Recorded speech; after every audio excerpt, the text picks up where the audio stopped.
Assalamualaikum warahmatullahi wabarakatuh.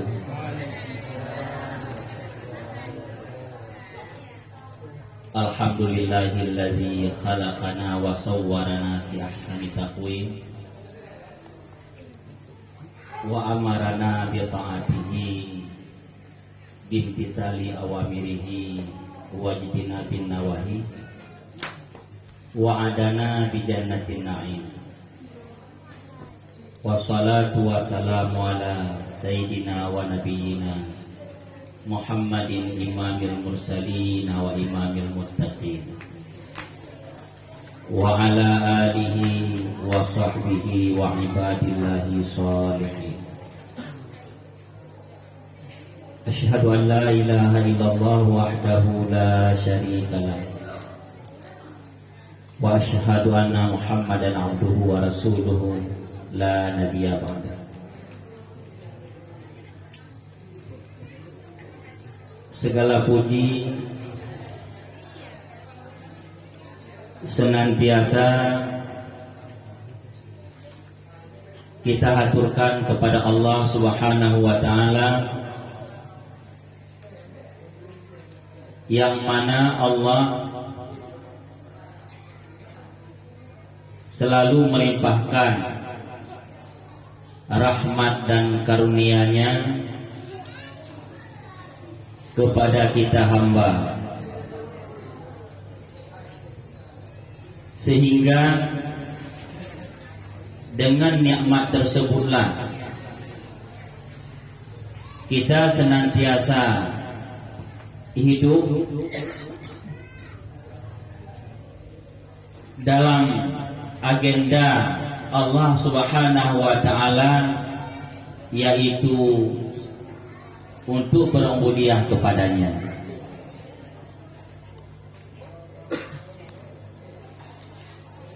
Salah diiringi salam, mari kita sanjungkan kepada junjungan alam baginda Nabi besar Muhammad sallallahu alaihi wasallam, dan kepada para keluarganya, para sahabat, para tabi'ut tabi'in, dan seterusnya kepada para ulama yang masih ada pada masa kita sekarang ini.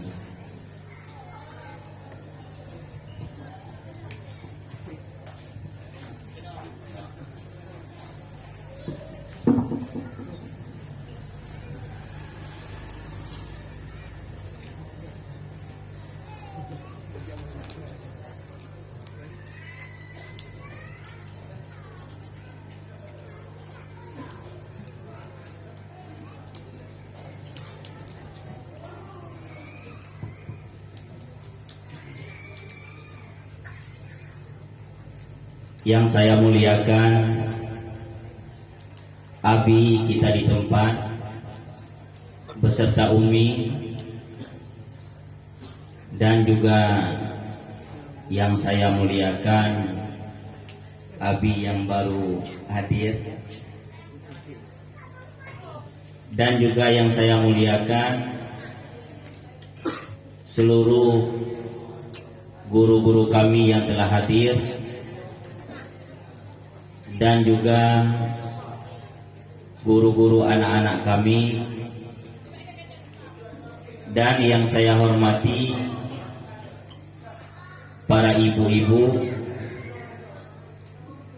yang telah hadir juga, dan juga yang karena kondisi dengan abi yang sampaikan tadi, karena Allah memberikan hal sedikit halangan, mungkin ada yang belum hadir. Saya juga menghaturkan penghormatan saya juga, karena yang belum hadir itu pun karena sebahagian daripada para jamaah umi lah saya dengar. Pada kesempatan hari ini yang sebenarnya bukanlah untuk mengisi ceramah maulid, kalau dalam pandangan saya.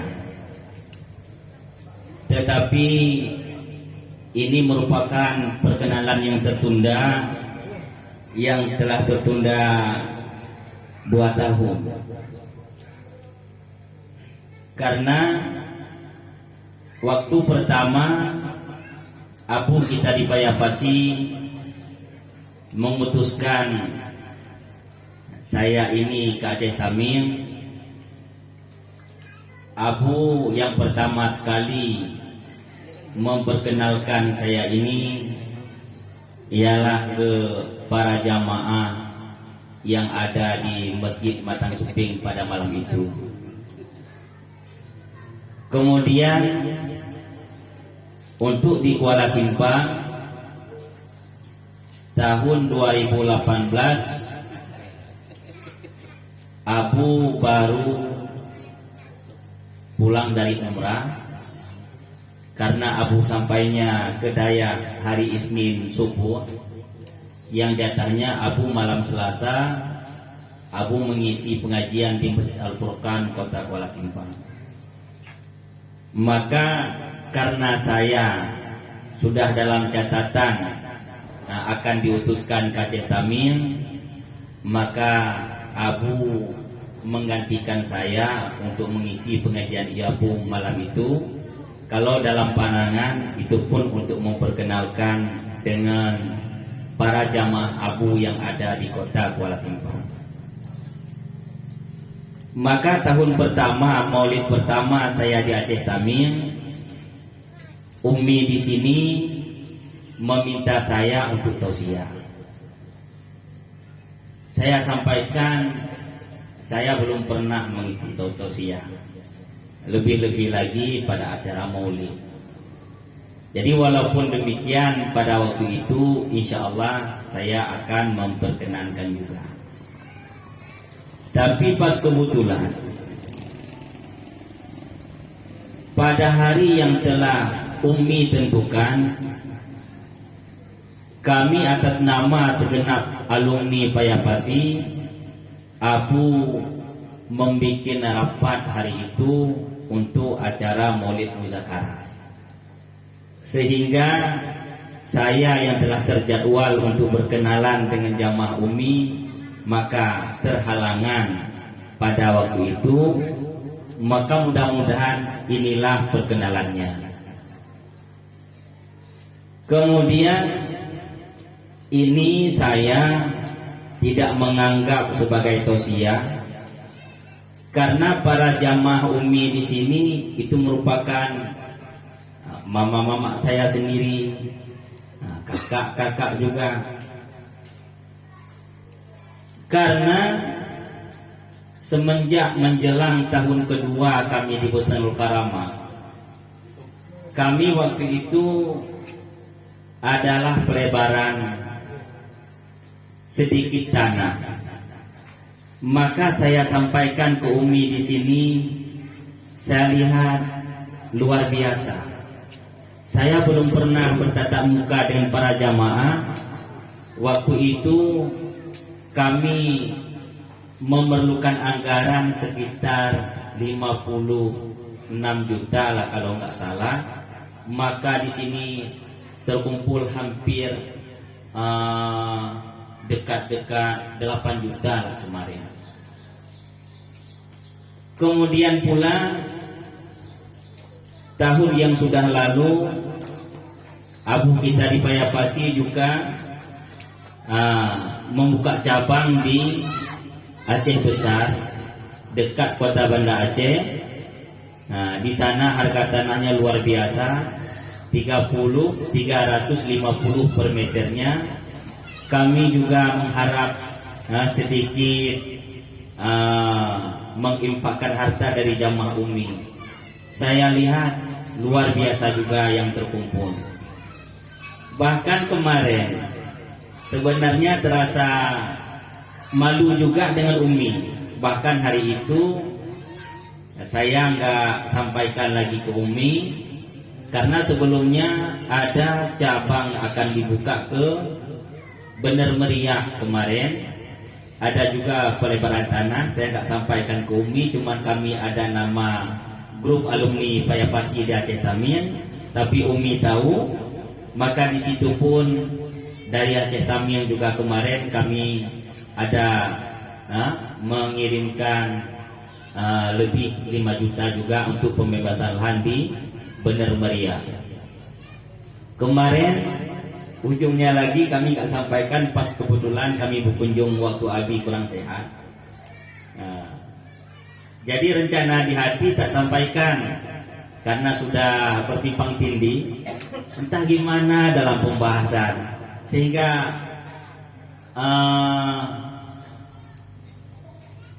kami sampaikan juga ke Umi.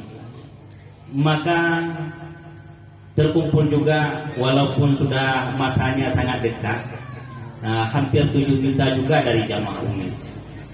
Maka saya lihat kondisi masyarakat kita nih luar biasa demi agama. Karena saya lihat saya ini belum pernah berkenalan, belum pernah. Yang bertatap muka langsung belum pernah. Inilah kali yang pertama. Maka kemarin waktu Umi sampaikan, kalau Abah ada kesempatan isilah acara nanti tempat kami. Tapi kalau di sini Umi sampaikan rasanya nggak enak juga, karena pas waktu itu Umi mau minta izin waktu acara hidayah. Karena Umi di sini, ini saya telah menganggap di sini bagaikan mama sendiri. Nah, kalau kami di air tenang, di sana ada namanya Atuk Hasan. Itu orang yang pertama mewakafkan tanah selebar 4 ranting. Itu juga di sana jadi abu kami, orang yang pertama. Maka saya lihat pula dalam perjalanan tahun pertama saya di Husnul Karamah, kunjungan jamaah Umi di sini dari Matang Seping, saya sampaikan luar biasa antusias. Saya sampaikan ke Umi dan jamaah pada hari itu, ini saya lihat bantuan terus mengalir, tapi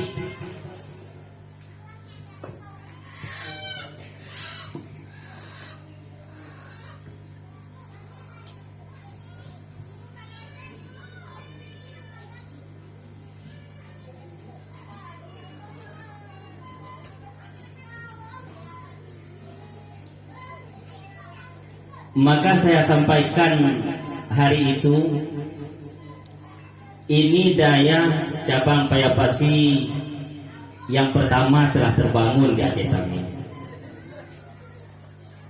Tapi yang lebih penting lagi, supaya agama ini kuat, daya ini biar nggak jadi daya mati suri. Bukan hanya dengan bangunan, bukan hanya dengan lokasinya, arealnya lebar, tapi yang terpenting lagi itulah anak-anak yang akan menuntut ilmu, yang akan mondok. Itu lebih penting daripada ini bangunan. Karena teringat saya waktu tahun 2002, pas hari itu, karena mengingat, menimbang, maka Presiden hari itu memutuskan ditekenlah darurat militer. Maka kami di Payapasi kedatangan anak-anak luar biasa membludak, tak ada tempat tidur. Saya sampaikan ke Abu, karena salah satu saya selain daripada membidangi seksi pendidikan, juga saya sebagai membidangi pembangunan. Jadi saya sampaikan ke Abu, ini anak-anak tak ada lagi tempat tidur. Yang ada itu rencananya bangunan, rencananya untuk dapur untuk anak-anak masak. Jadi kalau kita sekat semua jadi asrama tempat tidur, tidak adalah tempat masak. Jadi karena Abu melihat kondisi saya menyampaikan dalam keadaan susah, Abu menjawab, yang sebenarnya yang inilah yang lebih mudah. Dibandingkan kita banyak bangunan tidak ada orang, lebih baik ada orang tidak ada bangunan. Karena kita di Dayak, tujuan utamanya memberi ilmu dan beramal dengan ilmu. Maka itulah yang saya sampaikan kepada jamaah Umi yang berkunjung ke tempat kami hari itu. Maka hari ini merupakan hari pertama bertatap muka dengan jamaah Umi yang telah hadir dengan sekian lama meminta bantuan-bantuan. Ini kepada para jamaah yang belum pernah berkunjung ke Bustanul Karamah, kalau ada kesempatan singgahlah ke tempat kami, dan sampaikan kepada orang-orang kita dimanapun berada bahwa tidak akan sampainya agama ini hingga hari kiamat nanti kalau tidak ada ilmu agama. Karena sabda baginda Rasulullah sallallahu alaihi wasallam, bil ilmi hayatul Islam. Dengan ilmu akan hiduplah Islam yang kita yakinkan. Dan mesti kita yakinkan, tidak boleh tidak. Allah menyatakan inna dina indallahil Islam, bahwa Islam itulah satu-satunya agama yang Allah menerimanya. Maka Rasul menyampaikan Islam ini tidak akan tumbuh kalau tidak ada ilmu. Nah, ini yang mestinya. Maka untuk generasi ke depan ini kita, masyarakat kita di Aceh Tamim, kita harus mengupayakan supaya anak-anak ini ke depan harus masuk Dayak. Kalau tidak, entah gimana ke depan. Karena ini kami ada sedikit menjalankan program dengan pemerintahan. Jadi ada dari Wilyatul Hisbah, WH kita itu, kalau ketangkap orang-orang yang mengerjakan kesalahan yang tidak sampai hukum, mereka itu dibimbing. Maka dalam jangka lebih setahun, anak-anak remaja ada juga anak-anak remaja yang remajanya sekitar tahun 75 ada juga yang remajanya sekitar tahun 662 ada juga. Karena orang-orang itu mendapatkan kesalahan, jadi ketangkap tangan. Jadi sampai hukum kecambuk tidak, di penjara tidak, dapatlah bimbingan. Dimintalah kami yang bimbing. Ada yang 3 hari, ada yang 5 hari. Maka sampai ke Dayak, kami pertama menanyakan bisa salat, bisa baca Quran, pernah anak kita di sini sekolahnya kelas 3 SMA, tanya ada ngaji, ada, sampai mana udah? Iqra 5. Jadi nggak bisa baca Al-Quran, ya bisa sikit-sikit. Pas kebetulan karena datangnya selepas salat duhur, maka salat asarlah di Dayak. Nah, jadi anak-anak nih selepas salat asar itu wiridnya baca surat Waqiah. Maka saya bukalah Quran untuk dia. Dia bilang, tentu saya tidak bisa baca Quran. Oh, nggak jadi masalah, saya tunjuk. Nah, jadi bacalah Quran, saya tunjuk. Karena buka lembaran lain, saya buka punya sendiri, dia pun buka. Nah, saya buka dari kanan ke kiri, dia buka dari kiri ke kanan. Nah, jadi itulah anak-anak yang umurnya dah sekolah 3 SMK. Itu satu. Ada abangnya lagi. Nah, setingkat mana? Ada yang satunya adalah anaknya sudah SMK, anaknya sudah SMK. Ada satu lagi anaknya udah 4 orang. Saya tanya, abang bisa salat? Bisa. Coba abang baca Fatihah, saya mau dengar. Nah, jadi begitu dia baca. Yang kita tahu bukan betul. Yang kita tahu sepertiga.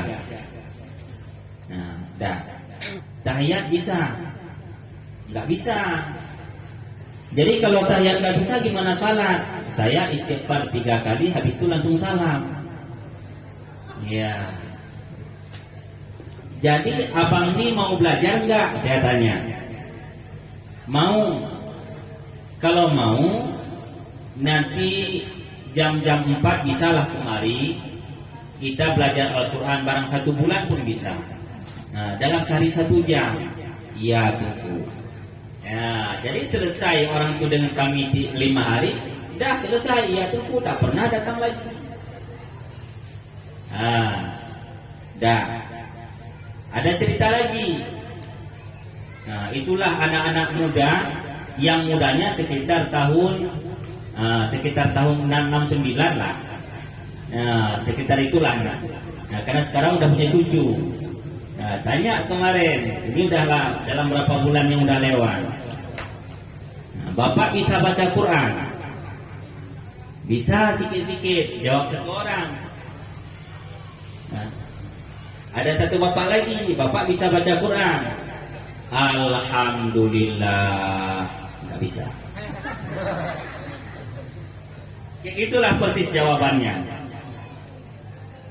Jadi teringat saya, kalau seperti ini, untuk orang-orang yang sudah tua kayak gitu, oke lah kita bilang. Karena kita tahu orang itu tak lama lagi. Nah, bukanlah berarti kita senang orang-orang itu seperti itu perjalanannya, tidak. Yang jelas posisi kita sekarang ini, kami sudah melihat sendiri anak muda tanggung yang ada pada masa ini. Ada yang 80-an, ada yang di bawahnya lagi. Seperti itulah. Yang permasalahan mesti kita jalani ini apa ke depan terhadap anak-anak kita ini, terhadap cucu-cucu kita ini ke depan. Apakah mereka itu akan menjadi orang yang mempersiapkan agama atau orang yang meruntuhkan agama? Karena sabda baginda Rasul, man aqama shalah faqad aqamati, wa man taraka shalah faqad halakati. Orang yang melaksanakan sembahyang, orang itulah yang mendirikan agama. Orang yang meninggalkan sembahyang, orang itulah yang merusakkan agama. Jadi kalau itu kehidupan kita di dunia ini kan bukan kita bilang sama, ya tetap tidak sama. Ya sama tetap tidak sama. Karena kalau kita orang beriman, ini namanya maksiat. Kalau orang yang tak Islam, orang itu kufur, kafir. Kan kadang-kadang itulah orang yang tak salah. Hidup, makan, minum, harta yang Allah berikan, kita manfaatkan semua. Tapi nikmat Allah berikan tidak pernah kita membalas dengan tuntutannya Allah. Allah menyatakan, wa ma khalaqtul jinna wal insa illa liya'budun. Tidak aku menciptakan jin dan manusia melainkan untuk menyembahku, katanya. Allah dalam ayat yang lain juga menyatakan, ya ayuhan nasu u'budu rabbakumul ladzi khalaqakum walladzina min qablikum la'allakum tattaqun. Wahai manusia sekalian, beribadahlah kamu kepadaku, karena Allah itulah yang menciptakan kamu dan juga yang menciptakan orang-orang yang ada sebelum kamu. Maknanya kita yang hidup sementara ini, kita dituntut untuk beribadah kepadanya Allah. Dalam pengajian kita tidaklah berarti manakala kita beribadah kepada Allah, Allah akan bertambah kebesarannya Allah. Tidak. Dan tidak pula dengan kita bermaksiat kepadanya, cukup banyak daripada kita manusia ini tidak akan taat kepada perintahnya Allah, Allah itu tidak akan kurang daripada ketuhanannya. Tetapi Allah menuntutkan kita akan mengerjakan ibadah kepadanya Allah, karena Allah menjanjikan kepada kita akan tempat di akhirat nanti yang akan Allah menyediakan kepada orang yang patuh kepadanya. Nah, maka kita ini, kalau kata Abu kita di Payapasi, kita hidup sementara hanya untuk mengambil satu tiket yang mana akhirat itu pasti. Jadi yang kita persiapkan di sini akan kita masuk ke akhirat itu nanti melalui arah mana? Karena ada hadis bahwa manusia itu nanti di akhirat akan dibangkitkan dalam 12 rupa. Yang salah satunya ialah rupa manusia yang seperti utuh di dunia ini. Jadi kalau memang dalam kehidupan kita ini merupakan orang yang taat, maka Allah akan membangkitkan kita seperti manusia yang ada sekarang ini fi ahsani taqwim. Kalaulah tidak taat, maka Allah akan mengubah bentuk manusia yang ada sekarang ini dengan rupa yang lain. Karena Allah tidak akan mengazabkan hambanya di atas rupa kekasihnya baginda Rasul. Maka Allah mengubah akan bentuk manusia yang maksiat itu dengan bentuk yang lain. Panglima melengkapi awak tidak?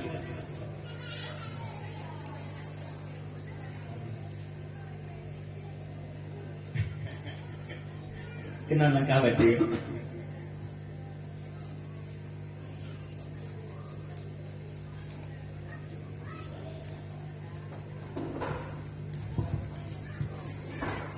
Jadi itulah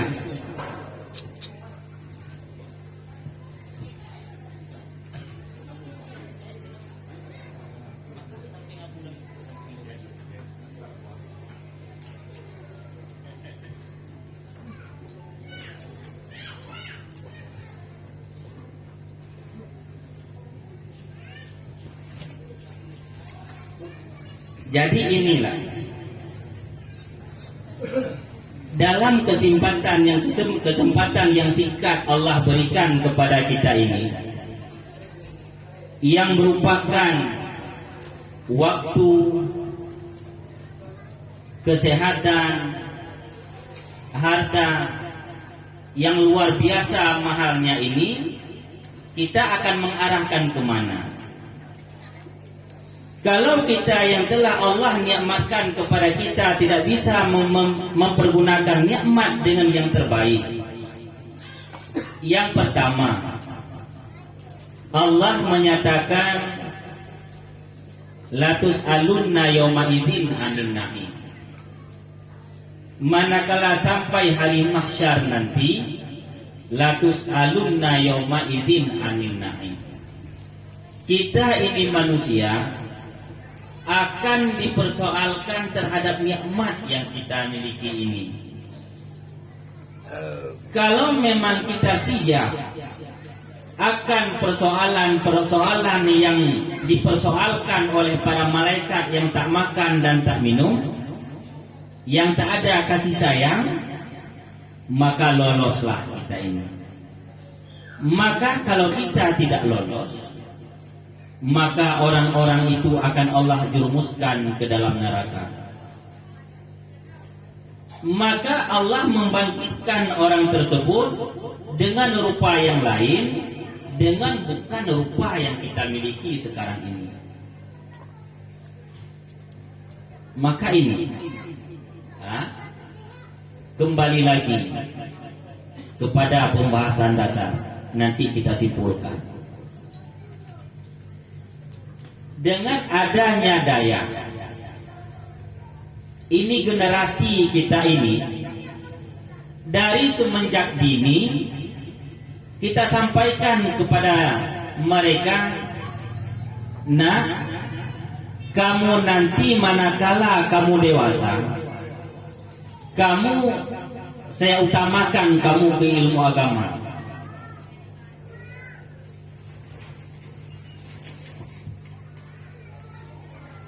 Wadik langkah wadik.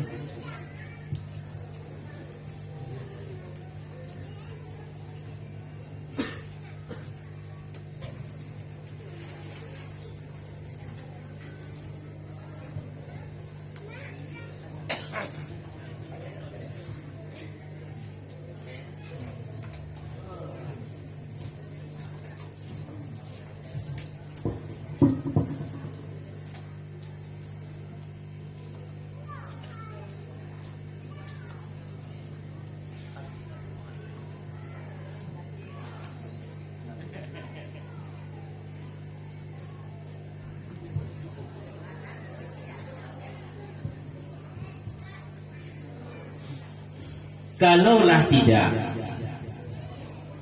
kita sampaikan daripada masa kecil anak-anak kita itu,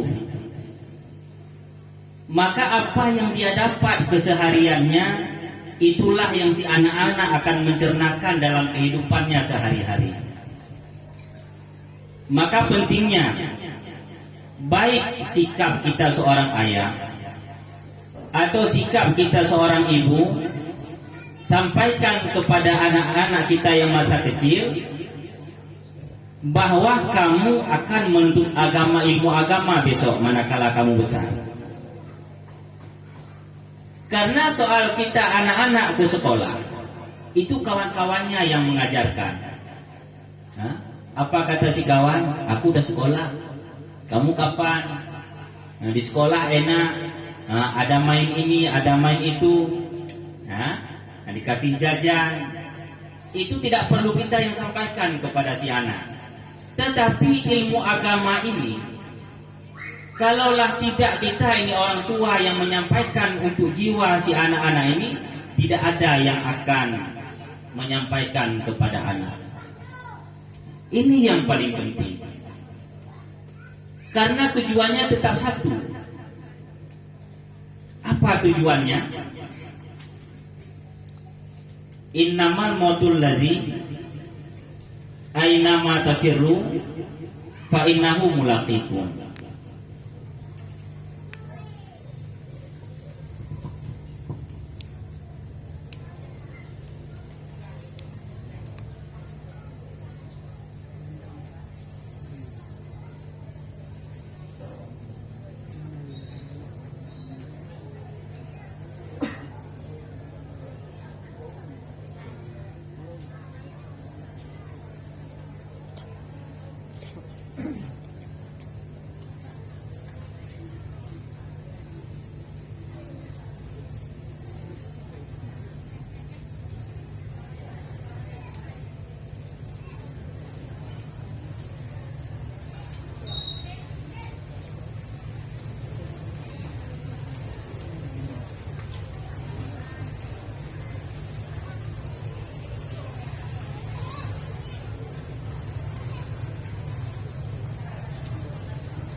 Dah,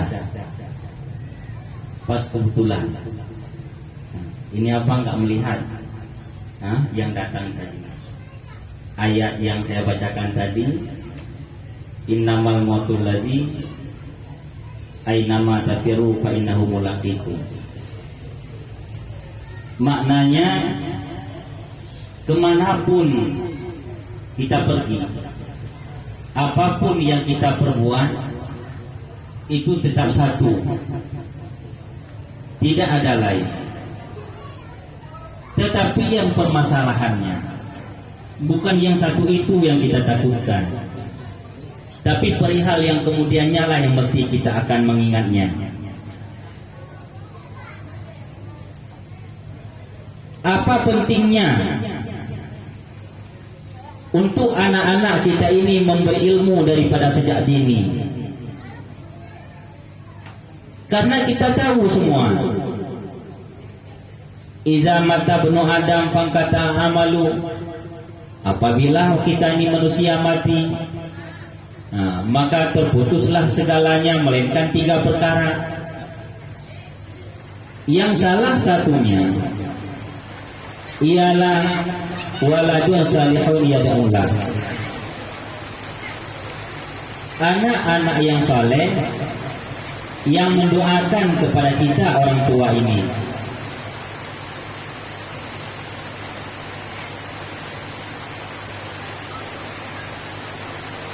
Jadi anak yang saleh ini tidak akan tumbuh dengan sendirinya kalaulah tidaklah kita memprogramkannya.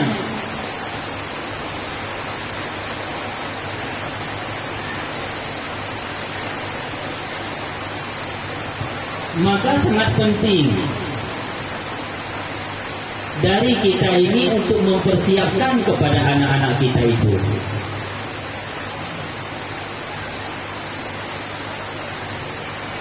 Nah, dengan gunung dia, anak, ini tinggal piu dari pajabuhan dia. Tinggal Jawa juga tak bisa. Minimalnya langsung kita lanjutkan. Dia terdengar berapa sedengar, itulah yang kita dengar. Maka untuk anak-anak kita ini tidak akan mendapatkan ilmu agama, yang pertama mesti dari kita orang tua, tidak ada dari orang lain. Kalau kita mengkaji ke belakang lagi, sebelum sampai adanya anak, maka yang dituntutkan oleh agama, apabila kita ini nak berkeluarga,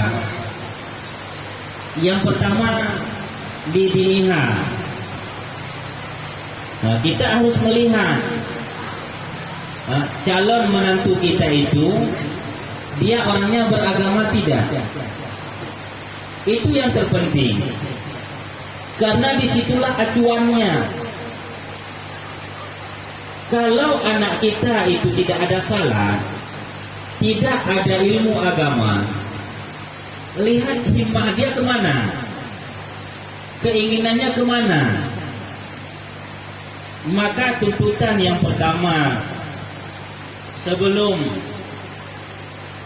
anak-anak muda ini berkeluarga, lihatlah calonnya. Baik yang laki, lihat si perempuan. Baik si perempuan, lihatlah calonnya itu. Adakah dia beragama? Lidiniha. Adakah dia itu ada beragama atau tidak? Karena dengan yang telah kita sampaikan tadi, kalaulah calon menantu kita itu tidak salat, maka kan kita akan menambahkan dalam rumah kita itu orang-orang yang akan merusakkan agama, orang-orang yang akan merusakkan agama. Maka keluarga ini merupakan acuan. Kalau acuannya baik, maka hasilnya pun akan baik. Kalau tidaklah baik, ia akan berdasarkan acuan. Nah, maka ajarlah anak-anak kita ini supaya mereka, jiwa-jiwa mereka itu lebih mengedepankan agama dibandingkan harta. Supaya mereka lebih mengedepankan agama dibandingkan dengan pangkat dan jabatan. Yang pertama, kalau kita membaca sejarah, manakala Allah memberikan tawaran kepada Nabiullah Sulaiman, yang ditawarkan ilmu, raja, dan harta, maka Nabiullah Sulaiman itu yang dia terima ilmu. Maka dengan ilmu yang beliau terima, maka lainnya akan terikut. Yang kedua, Allah Subhanahu wa taala menyatakan dalam Al-Qur'an, "Wa ma min dabbatin fil ardi illa 'alallahi rizquha." Bahwa tidak ada satupun makhluk yang ada di permukaan bumi ini semenjak dia lahir, tidak ada satupun yang membawakan harta. Tak ada satupun yang membawa akan makanan. Tidak ada. Illa 'alallahi rizquha. Melainkan semua rezeki yang kita miliki, yang kita pakai, yang kita makan, itu melainkan Allah lah yang memberikan. Allah tidak pernah menuntut daripada kita supaya kita untuk mencari rezeki. Maka Allah yang menuntut daripada kita akan ibadah. Allah yang menuntutkan daripada kita hanyalah ibadah yang Allah tuntutkan, lain tidak. Tetapi dengan ibadah yang kita kerjakan ini, Allah memberikan akan harta. Maka teringat kami dalam kitab Fathur Rabbani karangan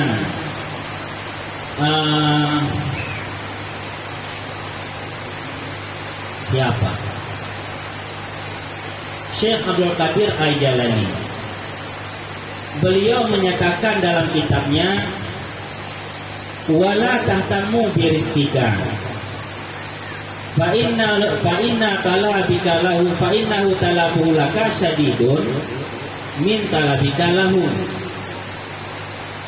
Maknanya, janganlah kamu pentingkan dengan urusan hartamu, karena harta itu mencari kamu lebihlah bersengatan daripada kamu mencarinya harta. Jadi perkataan Syekh Abdul Qadir ini, kalau kita lihat dalam hadis juga baginda Rasul menyampaikan, wa khuliqati dunya laka, khuliqati dunya laka, wa khuliqta lil akhirah. Allah menciptakan dunia ini untuk kita, dan sedangkan kita manusia ini diciptakan untuk ibadah. Nah, maka sesuailah dengan ayat yang kita bacakan tadi, wa ma khalaqul jinna wal insa illa liya'budun. Nah, jadi Allah yang menuntut daripada kita itulah ibadah. Apa pentingnya anak-anak kita tadi? Dari semenjak dini kita sampaikan ilmu agama kepada mereka. Walaupun dalam anggapan mereka anak kecil tidak akan mengerti ilmu agama. Walaupun dalam anggapan kita bahwa tidak akan memberi asar, tidak akan bermanfaat dalam jiwa mereka. Tetapi kan tidak. Maka sekali-kali kan bisa kembali kepada masa lalu. Nah, mengembalikan memori kita kepada masa lalu, semasa kita masih kecil dengan orang tua kita dulu, main rumput ilalang, main debu, apapun yang orang tua kita ucapkan dulu sedangkan kita masih belum bisa bicara, sampai sekarang pun kita masih teringat. Maka dalam hal itu sangatlah berfungsi. Inilah bisikan mak dan ayah kepada anak-anak yang masih kecil. Ya, maka teringat dalam bulan yang sudah lalu ada undangan kepada para pimpinan daya Aceh Tamin. Pak Bupati kita membuat acara maulid di Pendopo. Yang diisi acara oleh Abi Maulana Syarifuddin. Sekarang beliau di Medan, aslinya orang Pantai Gempa Babu. Apa kata beliau? Salah satu intisarinya, kesalahan kita orang tua ini, waktu kita ayunkan anak, menzikirkan kepada mereka dengan la ilaha illallah, tujuan kita mereka supaya tertidur dengan zikir kita yang kita zikirkan, dengan selawat yang kita ucapkan, supaya mereka tertidur. Maka itu kesalahan kita orang tua. Apapunlah yang terbaik, walaupun kita ayunkan anak-anak kita itu, kita ajarkan mereka ayat Al-Quran, kita bacakan selawat, kita bacakan zikir. Abi, kena maju? Mantap enggak?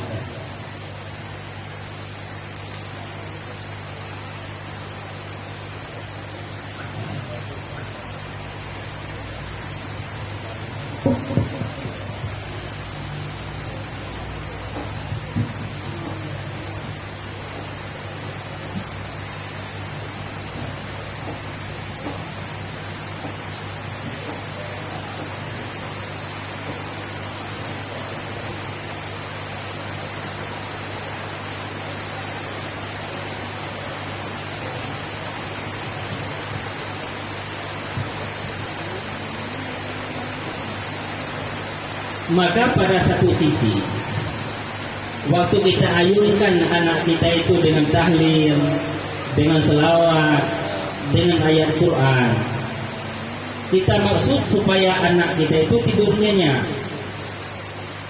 Maka pada prinsipnya kalau kita lihat, mengingat masa lalu pada masa kecil-kecil kita dulu, ini kan kesalahan. Karena tidak membekas dalam hati si anak apa yang kita bacakan. Karena tujuan kita ini untuk menidurkan si anak. Maka ini penyakit yang paling besar kami rasakan di daerah itu sama anak-anak. Asalkan selepas salat isya tahlil la ilaha illallah, tidur semua. Nah, itu efek. Maka apa yang paling penting? Kita ayunkan anak dengan tahlil, dengan selawat. Harus kita kasarkan itu untuk taklim kepada mereka. Kita ajarkan mereka berselawat, kita ajarkan kepada mereka membaca Quran. Ini yang paling penting. Nah, kita kembali kepada pembahasan dasar. maka tidaklah kita ragukan akan harta. Karena Allah menciptakan dunia itu untuk kita manusia. Nah, khuliqati dunia laka, Allah menciptakan dunia itu untuk kita. Wa khuliqalil akhirah. Sedangkan kita ini manusia, Allah menciptakan kita untuk akhirat. Nah, itulah akhirat nanti kita berarah kemana. Allah menyatakan dalam Al-Quran, fariqum fis sa'ir wa fariqum fil jannah, fariqum fil jannah wa fariqum fis sa'ir. Disinilah penentuan kita ini. Nah, di sini penentuan kita ini akan ke arah mana yang akan kita bertujuan. Nah, tidak ada tempat lain. Oh, kadang-kadang kita mengharapkan akan bantuan orang lain. Apabila nanti aku mati akan ditahlil di rumahku itu akan 7 hari. Nanti 40-annya ada lagi, ratusannya ada lagi, tahunannya ada lagi. Jadi apa yang kita harapkan dari orang lain? Kita ini kan untuk mempersiap untuk diri kita pun kan malas. Apakah orang lain akan yakin untuk kita ini?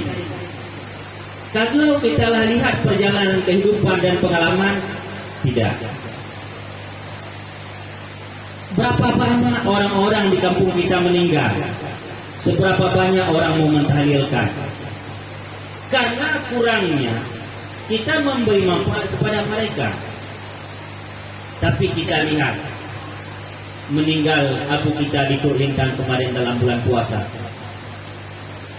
Kita lihat meninggal abu di Palu Gading. Berapa banyak orang yang akan mentahlilkan kepada mereka?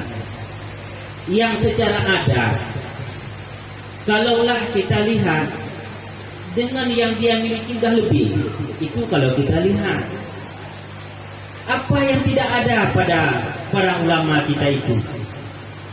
Ilmu manfaat luar biasa orang alim dengan ilmunya. Anaknya saleh, sedekah jariah.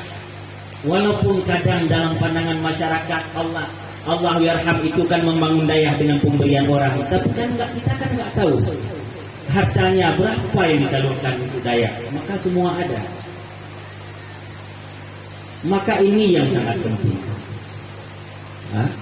Didiklah anak-anak kita ini kepada arah yang lebih baik.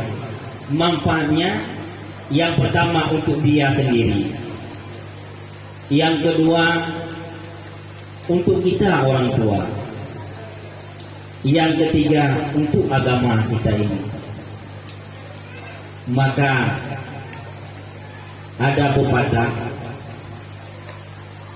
Rabbu auladakum fa innahu, didiklah anak-anakmu karena mereka itu dijadikan pada masa yang bukan pada masamu. Ini maknanya anak-anak kita itu akan hidup dengan leluasa manakala orang tua itu tak ada lagi. Maka disebutkan bahwa mereka itu akan hidup pada masa yang bukan semasa denganmu. Karena apabila kita ini orang tua masih ada, kemanapun mereka pergi, apapun yang mereka perbuat, mereka masih mengingat siapa orang tuaku. Masih ada. Maka tidak disebutkan, tetapi manakala kita ini akan kembali, maka mereka itu akan hidup dengan leluasanya. Apa yang akan mengerjakan untuk agama yang kita tinggalkan? Apa yang akan mereka perbuat terhadap harta yang kita titipkan? Apa yang akan mereka perbuat dengan sanak famili yang telah kita perkenalkan kepada mereka? Maka ini yang sangat penting.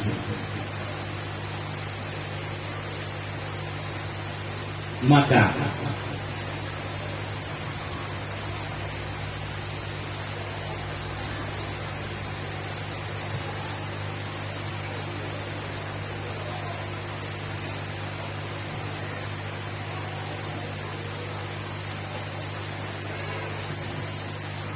kepada para ibu-ibu.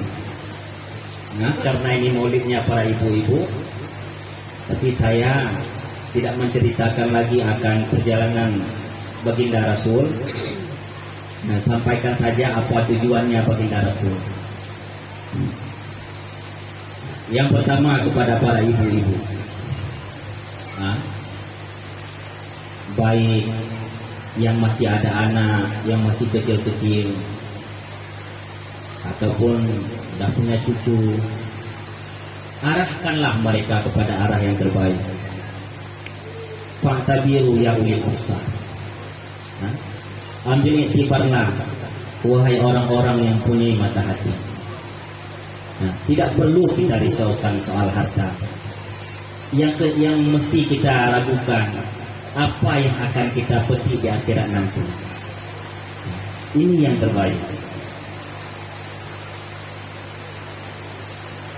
Maka bisiklah.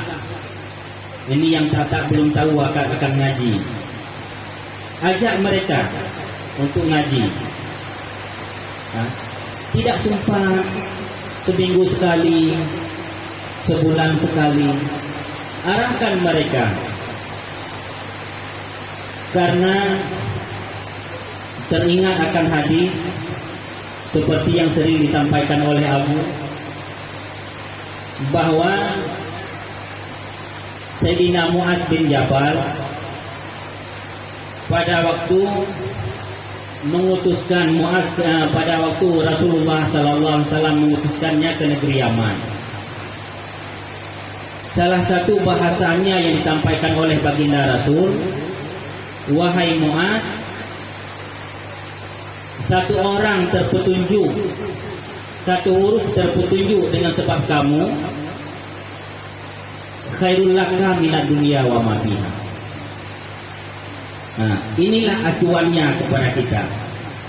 Ajak kawan-kawan kita itu supaya mereka mau akan menuntut ilmu. Apa pentingnya ilmu? Luar biasa pentingnya. Yang pertama, Rasulullah Sallallahu Alaihi Wasallam bersabda, "Utlubul ilma minal mahdi ilal lahdi." Tuntutlah ilmu dari ayunan hingga liang lahat. Itu konsep yang telah kita sampaikan tadi. Tuntutlah ilmu dari ayunan hingga liang lahat, hingga kamu mati. Jadi kadang-kadang anak-anak kita itu kalau kita antar mereka ke daerah-daerah yang terdekat, akan bentar-bentar pulang, karena teringat akan periuk yang ada di dapur mama. Antarlah ke tempat jauh. Rasul menyatakan, utlubul ilma walau bisin. Carilah ilmu walaupun sejauh negeri Cina. Untuk siapa kewajiban untuk ilmu itu? Apa untuk laki-laki aja? Atau untuk perempuan? Atau untuk semua? Rasul menyatakan, talabul ilmi faridatun ala kulli muslimin wa muslimah. Tuntut ilmu itu merupakan kewajiban terhadap orang muslim dan muslimah, kita yang laki-laki dan yang perempuan. Karena semua yang telah kita sampaikan tadi akan ibadah yang ditentukan oleh Allah daripada kita hamba, tidak akan manfaat ibadah tersebut kalaulah tidak kita miliki akan ilmu agama. Rasul menyatakan, qalilul amali bil ilmi anfa'u. Sedikit amal dengan ilmu itu bermanfaat. Tidak banyak kita sanggup beramal karena asalkan kita duduk tempat ibadah sudah diambil oleh ngantuk. Tapi dengan ilmu yang kita kerjakan akan ibadah, maka salah ibadah kita. bermanfaat. Kemudian wa kasirul amali bi ghairi ilmin la yanfa'u. Banyak amal dengan tiada ilmu maka tidaklah bermanfaat. Jadi beranikah kita akan tidak menuntut ilmu? Rasul menyatakan tarku ta'allum kabira, tidak menuntut ilmu itu dosa besar. Maka inilah kepada kita semua, apakah anak-anak, apakah orang-orang yang telah muda belia, apakah kita orang tua, apakah kita laki-laki ataupun perempuan, tidak akan terlepas kesemuanya ini kalaulah tidak memiliki ilmu agama. Maka inilah yang harus kita utamakan. Mudah-mudahan ini yang telah saya sampaikan ada manfaat. Yang pertama kepada saya sendiri, dan mudah-mudahan ada manfaat untuk kita semua.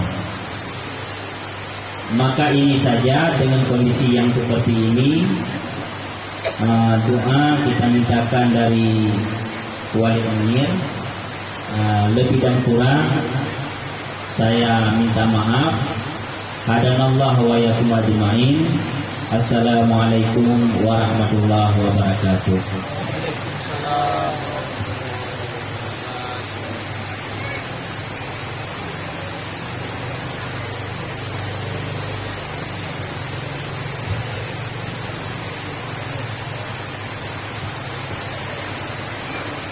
أعوذ بالله من الشيطان الرجيم.